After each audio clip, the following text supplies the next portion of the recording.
ఏ కోణంలో చూసినా చండాలపు పరిపాలన, బూతుల ముఖ్యమంత్రి, ప్రజలంతా అసహించుకొని మా కర్మకు ఎట్లాంటి పరిపాలన తెచ్చుకుంటామా, ఎట్లాంటి ముఖ్యమంత్రిని ఎన్నుకొని చూస్తున్నామా అని రోజు బాధపడుతున్న పరిస్థితి.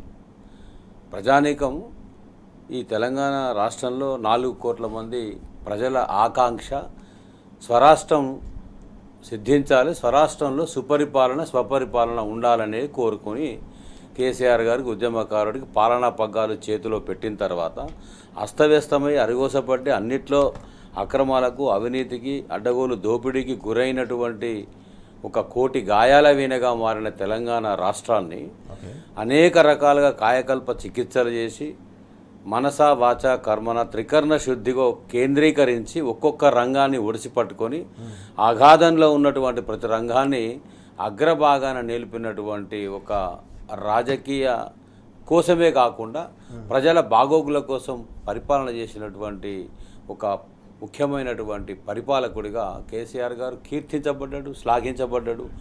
అందరి చేత బాపు అని ఏ నేటికి అనిపించుకుంటుండు. అంటే బాగుపడ్డ జీవితాలు, బాగుపడ్డటువంటి ప్రజలే కదా.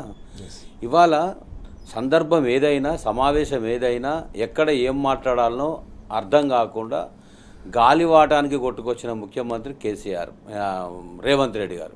అక్కడ కేసీఆర్ గారి గురించి మాట్లాడాలన్నా మాట్లాడొద్దా అనేటువంటి విచక్షణ కోల్పోయి, వివేచన నశించి, ఒక జాక్పాట్ సీఎం వస్తే అమాంతంగా వచ్చి సీట్లో కూర్చుంటే మానసిక పరిపక్వత రాదు, విద్యా జ్ఞానం లేదు, పరిపాలన అనుభవం లేదు, ఏనాడు కనీసం మంత్రిగా పనిచేసినోడు కాదు. జెడ్పీటీఎస్గా ఈయన ఎన్నికైన తర్వాత ఈయన నిర్వాహకం చూసి, ఈయన చక్కదనం చూసి, ఈయన అబద్ధాలు చూసి, ఈయన నేచర్ చూసి ఎందుకు పోయిండో కానీ, పోయిండా పంపించిర్రా ఎట్లా పోయిండో కానీ ఆనాడే టీఆర్ఎస్కి పట్టిన పీడ చీడ విరగడైంది. ఇవాళ తెలంగాణ రాష్ట్రానికి పట్టినటువంటి పీడ చీడ శని పోవాలంటే ప్రజలంతా అడుగుతున్నారు. సార్ కార్యక్రమం జరుగుతుంటే ఊళ్ళలోకి పోతే సార్ ఇది అయిపోగానే ఎన్నికలు వస్తాయా అని అడుగుతున్నారు. ఎన్నికలు ఎప్పుడు వస్తే నరసన చెప్పినట్లు కర్రు కాల్చి వాతలు పెట్టడానికి ప్రజలంతా సిద్ధంగా ఉన్నారు. కేసీఆర్ గారితో ఒక గులకరాయి, మేరు పర్వతంతో గులకరాయిని పోలుస్తూ సార్ చెప్పినట్టు పోస్టులు పెడతారు. ఆ పోస్టులలో కామెంట్స్ చూసినా, పర్సెంటేజ్ చూసినా నవరంధ్రాలు మూసుకొని సిగ్గుతో తల వంచుకునే విధంగా కాంగ్రెస్ వాళ్ళు పెట్టిన పోస్టులకు ప్రజల నుంచి వస్తున్న స్పందన అట్లుంది. ఇలా మీరు చర్చకు సిద్ధమా అని అంటున్నాడంటే సవాళ్ళు చేయడం, పారిపోవడం రేవంత్ రెడ్డి నైజం. ఎక్కడ నువ్వు సవాలు చేయలేదు, ఎన్ని సమస్యల్లో సవాలు చేయలేదు, అసలు నిలబడి సమాధానం చెప్పేటువంటి తెలివి కానీ పరిపక్వత కానీ నీకుందా? అరే ఇప్పటికీ ఏ నది ఎక్కడ ఉందో తెలియదు, నీ నల్లమల ఏ బేసిన్లో ఉందో తెలియదు, నీకు టీఎంసీ తెలియదు, క్యూసెక్ తెలియదు, బ్యారేజ్కు ప్రాజెక్టుకు తేడా తెలియదు, ఎక్కడి నుంచి ఎన్ని నీళ్ళు వస్తాయో తెలియదు. నీకు తెలిసిందల్లా పక్క రాష్ట్రం, పరాయి రాష్ట్రం గురుదక్షిణగా చెల్లించుకోవడానికే ఈ రాష్ట్ర ప్రజలను ఏమార్చి అబద్ధాలు చెప్పి, అసత్యాలు చెప్పి, అకల్పిత ప్రచారాలు చేసి నువ్వు సీట్లోకి వచ్చినావు. నువ్వు చేస్తున్నదంతా కూడా గులాంగిరి పక్క రాష్ట్రానికే చేస్తున్నావు. 3 మంత్రులు డోర్లు మూసుకొని సీక్రెట్ సమావేశం పెట్టుకొని ఒక సెక్రటరీని, కాంతారావు అని ఆంధ్ర సెక్రటరీని పెట్టుకొని, మంత్రిని కూడా ఉత్తమ్ కుమారుడు సిగ్గుశరం ఉండాలి పాపం. అంత బాధ ఏందో ఆయనకు, అంత అవమానం ఎందుకు అనిపించలేదు. ఆయన కూడా పక్కన కూర్చోబెట్టి లోపాయికారి ఒప్పందాలు చేసుకున్న అగ్రిమెంట్స్ హరీష్ రావు గారు బాజాబ్తో సవాల్ చేసిరు కదా. చిత్తశుద్ధి ఉంటే నువ్వు నిజంగానే ప్రజల సంక్షేమం కోరుతున్నటువంటి తెలంగాణ ముఖ్యమంత్రి అయితే నీ అగ్రిమెంట్లు బయట పెట్టమని అడిగారు కదా. ఇవాళ ఒక్క మాట నీ గురించి కేసీఆర్ గారు ఎప్పుడైనా మాట్లాడినరా? అన్న చెప్పినట్టుగా కేసీఆర్ గారు నోటంట రేవంత్ రెడ్డి అనే పేరు పలకడానికే నీకు అర్హత లేదు కదా.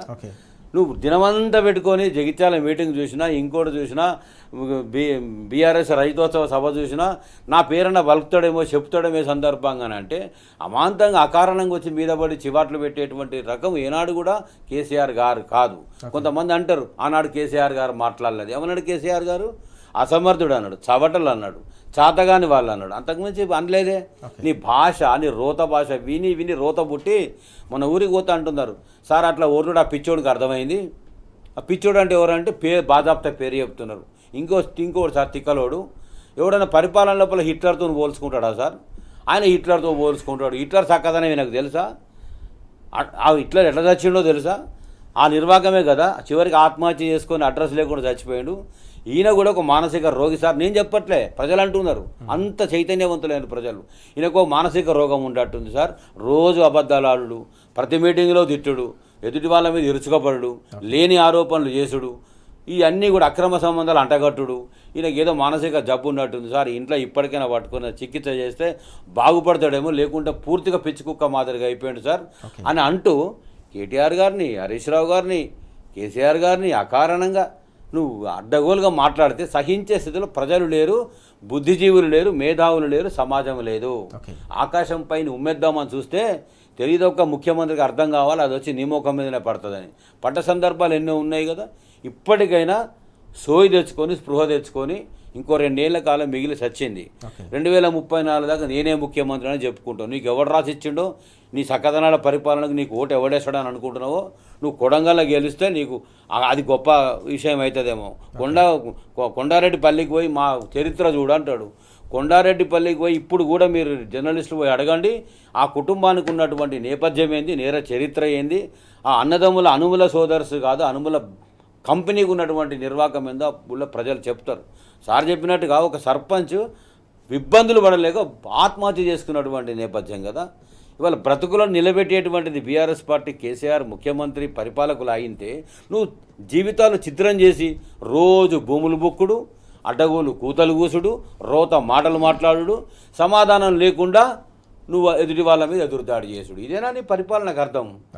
ఆయన అంటాడట ఇంటర్నల్గా, అసలు నేనన్నడు కూడా ముఖ్యమంత్రి అవుతా అనుకోలే, ఏదో నీ ముఖ్యమంత్రి అయినాక మరి నువ్వు ఇప్పుడు మారచ్చు కదా, మనిషిగా మాట్లాడవచ్చు కదా, సంస్కారం పెంచుకోవచ్చు కదా, నాగరికత పెంచుకోవచ్చు కదా, ఒక్కొక్క రంగాన్ని అర్థం చేసుకోవచ్చు కదా. నీకు అర్థం కాదు, జీవితం అంతా ట్రై చేసినా నీకు ఏది అర్థం కాదు. నీకు అర్థమైందల్లా మాట్లాడు ఓర్లుడు. ఇట్లాంటి ఆయన హార్వర్డ్ యూనివర్సిటీకి పోయి నేను చదువుకొని వచ్చి నీ ఎక్కడే చదువు చెప్తే ఏం సుఖం? నీకు బల్లె చదువుకుంటున్నప్పుడే మాలాంటి బడిపంతులు బెత్తం పట్టుకొని పిర్రలు వాయించి అబద్ధాలు మాట్లాడద్దు, లంగ మాటలు చెప్పొద్దు, దొంగ పనులు చేయొద్దు అని బుద్ధి చెప్పుంటే బహుశా కొంత మారేవాడివేమో. మరి ఆనాడు కూడా పంతుల మీద తిరగబడ్డావా, నువ్వు బడికి పోయినావా పోలేదో మాకైతే తెలియదు. ఒక ఇంటర్వ్యూలో ఒక పంతులమ్మ చెప్తుంది, ఆయన చదువుకున్న ఆయన, ఈయన ఎప్పుడు కూడా బల్లె మంది సంచులు చదువుడు, మంది బాక్సులలో పైసలు ఉంటే తీసుకున్నాడు, బడే కొట్టి బయటకు పోడు, హోంవర్క్ చేసుకొచ్చిన పిల్లల కాపీలు తన దగ్గర పెట్టుకొని వాళ్ళందరినీ తన్నిచ్చేది ఈయన పని ఉండేది సార్. ఈయన చక్కదనం మొత్తం చూసినా ఇంకా చేయాలంటే చాలా ఉన్నాయి, మీ మీడియా ముఖంగా చేస్తే బాగుంటుందని ఒక మహిళా టీచర్ ఇంటర్వ్యూలో తను చెప్పింది కదా. అంటే నేను ఏమనుకోవాలి, ఒక సైకలాజికల్ డిజార్డర్ జబ్బుతోని సఫరర్గా ఉన్నటువంటి వ్యక్తిగా గుర్తించాల్సి వస్తుంది. సమాజం ఆ ముద్ర వేసేసింది నీకు. ఇక నీకు ఉప్పు పాత్ర వేస్తా అని మొన్న కూడా మాట్లాడాడు బీఆర్ఎస్, ఉప్పు పాత్ర వేస్తా అని. నిన్ను ఉప్పుపాత్ర ఎన్నడో వేసింది సమాజం. నువ్వు పెడుతున్నటువంటి 100 ఫీట్ల గోతిలో కాంగ్రెస్ ఉప్పుపాత్ర వేసి మళ్ళీ లేవకుండా మొలకెత్తకుండా 20 ఏళ్ళ వరకు సజీవ సమాధి చేసినావు. ఇక లబ్బ మొత్తుకుంటారు కాంగ్రెస్ నాయకులు, కార్యకర్తలు. అయిపోయా మా పని అయిపోయా, ఎందుకు పెట్టిర్రో చేతులు ఎందుకు పెట్టిర్రు? అధిష్టానం మూటలు మోస్తాడని చెప్పారు. కొల్లగొట్టు పడగొట్టు తీసుకురా, మూటగట్టు మూటలు అందించిన దానికోసమే ఇచ్చారు కదా. మరి సీనియర్ మంత్రులంతా ఇవాళ ఏం చేస్తున్నట్టు? నవరంధ్రాలు మూసుకొని జవజీవాలు చంపుకొని అన్నీ వదిలేసి చీమునెత్తురు చంపుకొని ఎందుకున్నట్టు, ఎందుకు బతుకుతున్నట్టు? ఈ పరిపాలన దరిద్రం ఇంకెంతకాలం భరించాలి తెలంగాణ రాష్ట్రం అని అడుగుతా ఉన్నా.